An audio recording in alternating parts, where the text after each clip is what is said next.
Hi there! In this video, I'm going to show you how to add contacts. There are two ways to add contacts. First is by direct addition, and second is by importing. Log in using your email address and your password.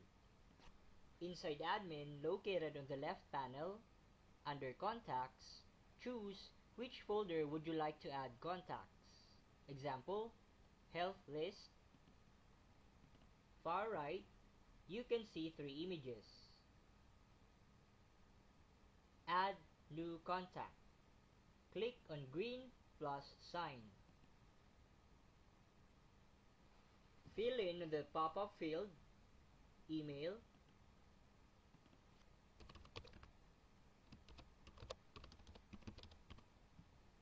first name,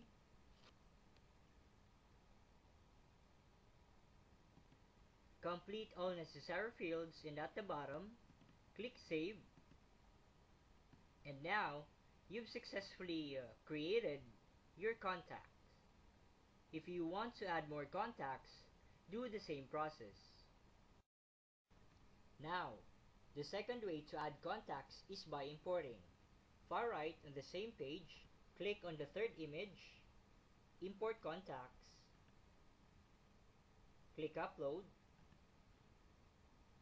choose your file to upload in CSV format, and now, you've successfully uploaded your contacts by importing.